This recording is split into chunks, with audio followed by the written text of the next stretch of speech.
going to use this white charcoal pencil. I'm going to sketch out where the cast shadow is going to fall. I also want to know the basic shape of the shadow, and it's going to fall on the left and make kind of this crescent moon shape.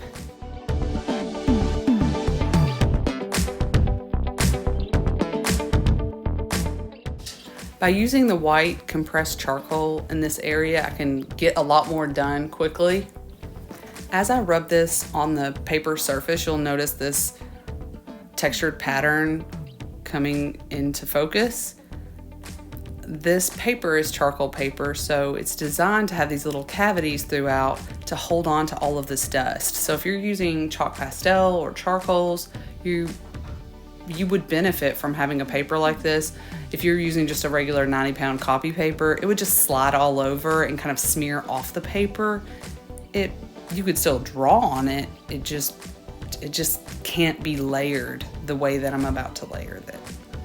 When you're starting out with any media, you want to go ahead and keep your edges sharp.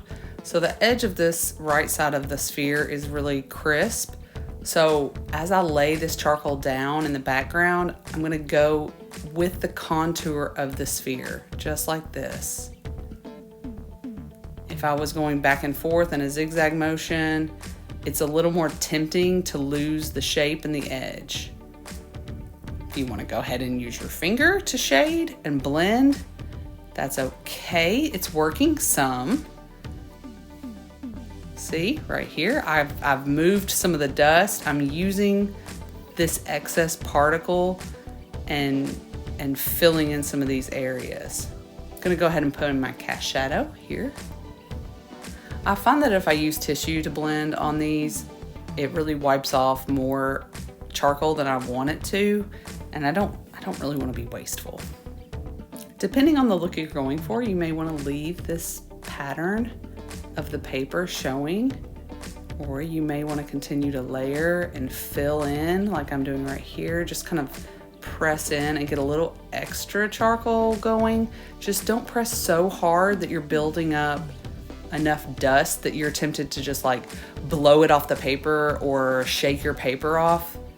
I always try to keep my borders around the edge clean and clear from charcoal. That way I have somewhere to hold on to with my hands and the charcoal's not escaping the paper. So even if I'm rubbing it on here like I am kind of vigorously, I'm being pretty aggressive with this paper, and then I'm going to use my finger and kind of smash this dust into the surface, because my goal is to have a velvety texture and I don't really want to show off the pattern of the paper. So I'm already on my second layer of charcoal right now. I'm gonna do some midtones. You saw that I just put a little extra black charcoal, and now that black and white are starting to mix because I finally have enough charcoal particle to blend.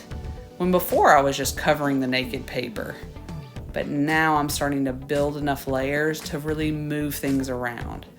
This is my third layer with the white, and it's really starting to apply nicely. It feels a lot different. It's hard to explain that, but the texture is starting to be more smooth because I'm filling in all those little potholes. Here's the real star blender. If you have a blending stump like this, just make sure you keep one end for like black and one for white, or you just flip it around like that. And again, be aware of the edges. I want to keep that edge sharp, so I'm going with the contour of the shape. Now I'm getting a little more wild out here, but again, I've already gotten close to my edge.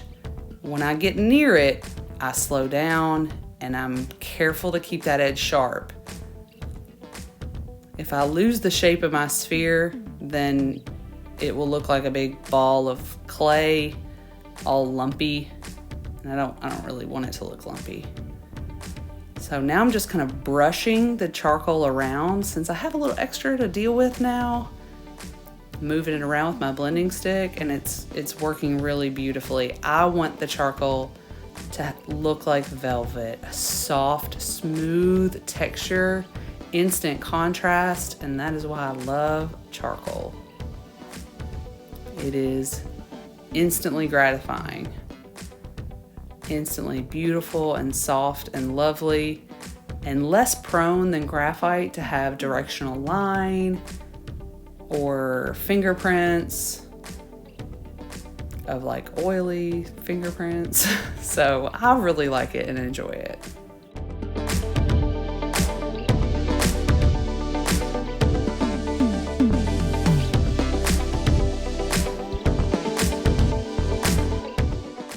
The final coat that I put on this charcoal is one that I'm not gonna mess with too much. I don't wanna agitate it and mix it all up. I wanna just leave it as a top coat, almost like icing on a cake. It's the last step I do, and I don't wanna just muddy it up. So I'm gonna brush it on. I'm gonna go ahead and clean up the edge over here. I think it could be a little darker, so I'm gonna use this compressed black. And again, this is just a nice little study. I'm just trying to get used to this media. Don't give yourself a crazy hard drawing the first time you're using a new media. Just have one aspect that you're learning, not 50. Thank you guys so much. Please hit subscribe and come back to the channel for more instructions and more tutorials, lessons, and drawing tips. Have a great day.